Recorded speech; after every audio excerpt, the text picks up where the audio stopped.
couple weeks ago, Scott Boras mentioned that Juan Soto was in your plans for this upcoming season. Do you think that Juan Soto will be here next year, and do you expect him to be part of your plans for upcoming season?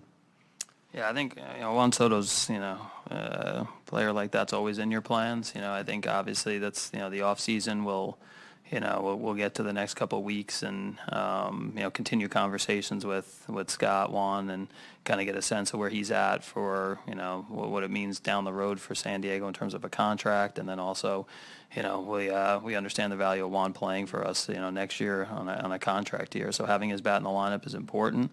I think at the end of the day, you're always from an off-season standpoint, you'll listen and we'll listen, but we think our position player team is very strong. We'd like to keep that position player team together. We also understand we've got to go out and add some pitching to the group that we currently have. So I think that's what the next few weeks will be about. I like that answer from AJ. We're going to listen, and that's his job, by the way. Like, you should be listening on Juan Soto trades. If there's someone that blows your socks off, then yeah, you have to be listening. You don't need to fool around with offers that aren't even close to what you're asking for. But yeah, you should be listening. You should be listening on a bunch of guys because that's your job. Doesn't mean you have to, sit there for 5 hours considering their deal. But yeah, you should be listening. But yeah, keep this player group together, this position player group. I think it's a talented position player group. Shoot, Fernando Tatis Jr., Juan Soto, Manny Machado, Xander Bogaerts, Jake Cronenworth, Ha-Seong Kim. I think there's talent there. Sure, did guys have down years in 2023? They did. But can they bounce back? I think they can. Are those guys talented? Have they shown that they can hit at the big league level? They have. So, yeah, I think keeping those guys together is going to be important. The Padres don't want to trade Juan Soto. I'm going to say that again. The Padres don't want to trade Juan Soto. If they wanted to trade Juan Soto, it would just be dumb.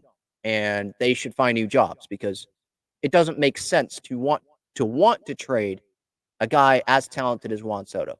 But they might have to deal him based on payroll and it just making sense to have more of a, I don't know, complete roster. Just fill some other holes, and then you can fill the outfield hole in a cheaper way, again, based on payroll and maybe some mandates from the higher ups, ownership. Eric Kutsenda, right? Because he's the interim control person right now, chairman of the team.